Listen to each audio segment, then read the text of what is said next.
Hello, everyone, and welcome back for another edition of the Cause of the Week Lunch and Learn. My name is Christy Kennel, and I'm an Associate Director for the Combined Federal Campaign. This week, we are talking about food and nutrition. And many CFC charities assist families and communities through nutrition programs, food drives, and agriculture. If food and nutrition is your cause, join us in the organizations we are sharing with you today who are working to feed families across the nation and around the world. Let's take a look at what these organizations are doing.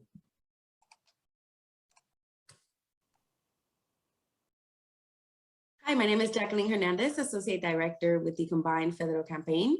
Today with us, we have Ms. Denise Santos, President of Banco de Alimentos de Puerto Rico. Thank you so much for being with us today, Ms. Santos. A pleasure. All right, can you tell us a little bit more about your charity and what services do you offer and what is their impact? Alimentos de Puerto Rico has been operating in Puerto Rico for the last 34 years.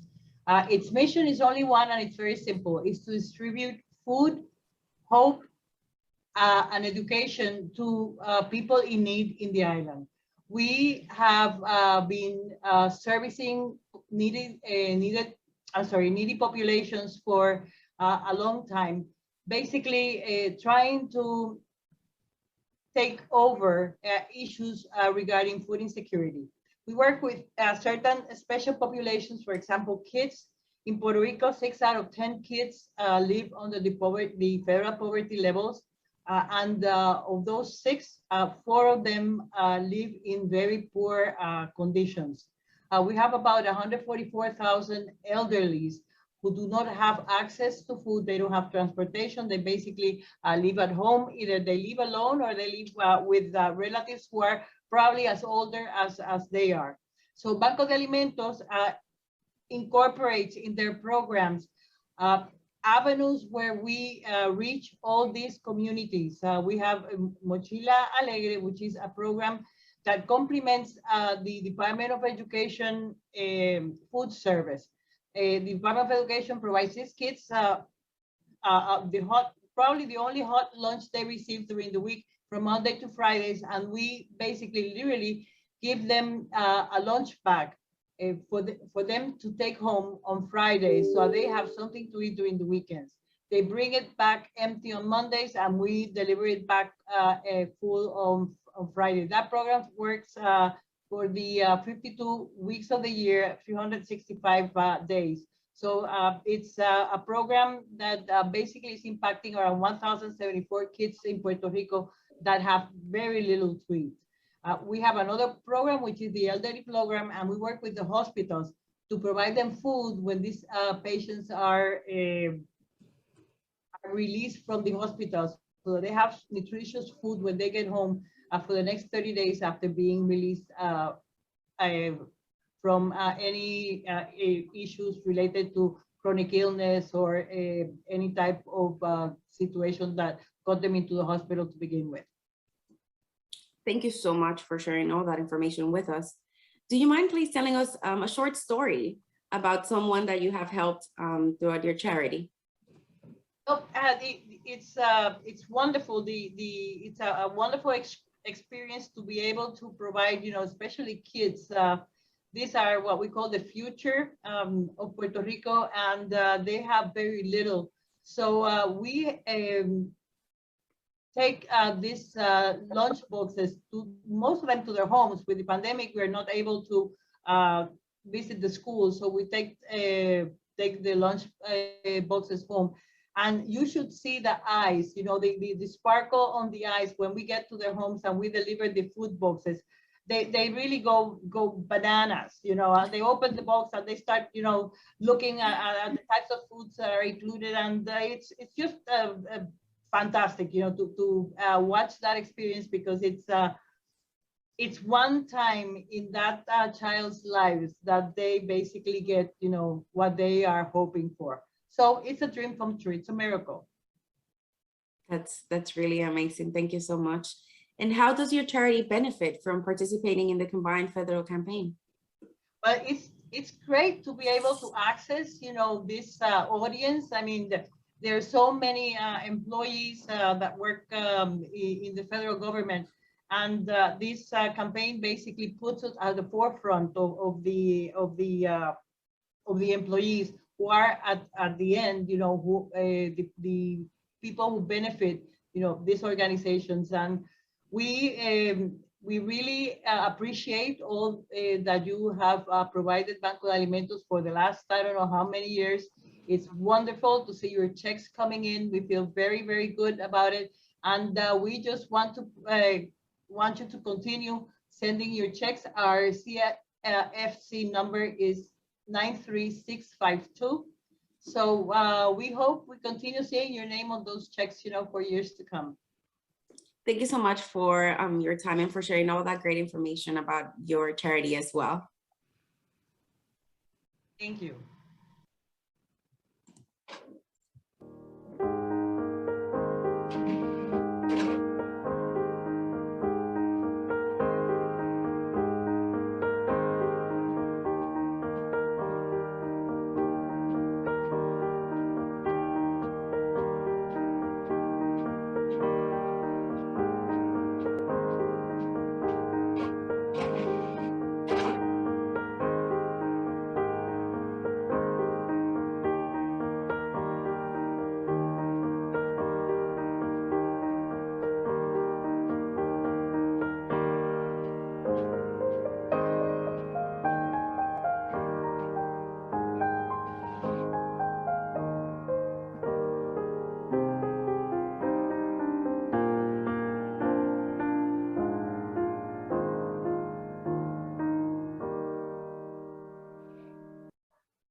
Hello, federal workers and retirees. My name is Julie Dudley, and I'm one of the Associate Directors for the Combined Federal Campaign. Our cause of the week is food and nutrition. It gives me great pleasure to introduce Doug Peark, CEO of Feed More, providing nourishment across their 34 city and county service area in Central Virginia. Thanks, Doug, for joining us today. Oh, Julie, it's such a pleasure to see you again and be with you, and such an honor to be with the folks listening in. Thank you so much to all of you for your service to this country. It's quite something. So, Doug, what does food insecurity look like in Central Virginia? Well, Julie, I'd like to tell you it had gotten better recently, but the last couple of years have really been quite a challenge. 1 out of 9 of our neighbors is food insecure.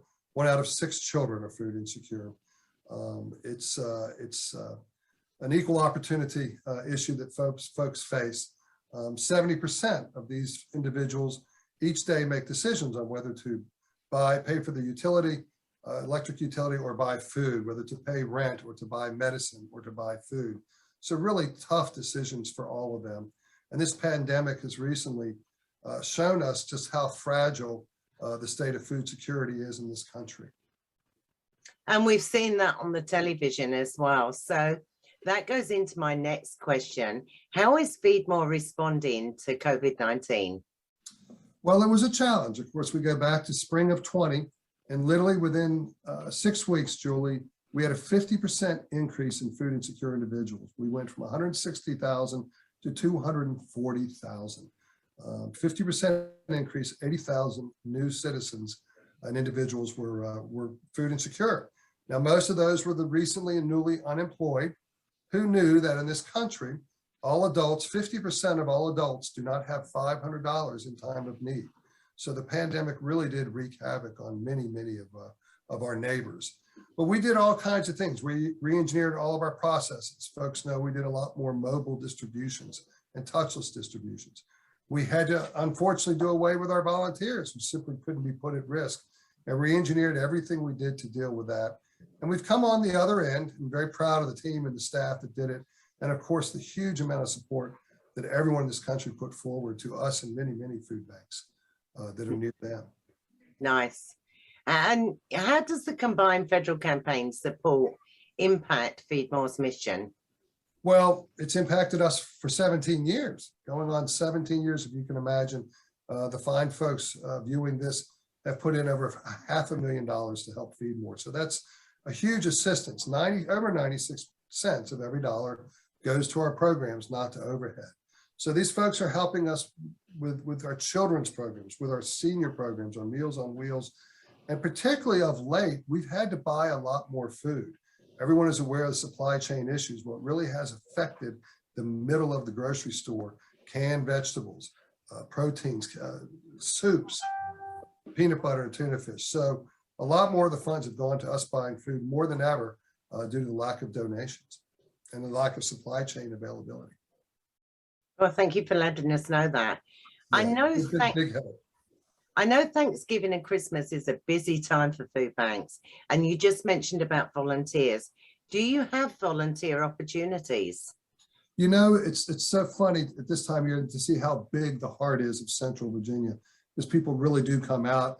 And most unfortunately right now, we have no opportunities remaining, because you can imagine a lot of folks want to get out. They want to be amongst their fellow citizens and humans. And so our volunteer roles are totally full. But I do want to bring up, Julie, that in late February, early March, we're starting up our Meals on Wheels again, everyday delivery. That's to over 2,000 folks every day to their doorstep. We've been doing it once a week. Please go to feedmore.org and consider signing up for a Meals on Wheels route in late February, early March. Of course, always with funds never hurt. And right now, if you see a food drive near you, please buy some food and go contribute to that food drive. That middle of the grocery store is so important to us right now with vegetables and tuna fish and peanut butter and soups. Sure would appreciate it. So federal workers, for your opportunities for volunteering, remember February. So thank you, Doug, for telling our federal workers and retirees about Feedmore and the great work that you carry out each day. Julie, thank you. It's been my pleasure. Again, wonderful seeing you. And it's been an honor to be amongst everybody who's here seeing this. And please know that our CFC number is 90254. 90254. Such an honor being with all of you today. Thank you very much. Many families struggle with hunger and food insecurity on a daily basis. With your help, CFC Charities supporting food and nutrition can provide nutritious meals to people in your community and around the world. Thank you to all of the organizations who were able to share with us today. We are grateful for the work that you do within our communities.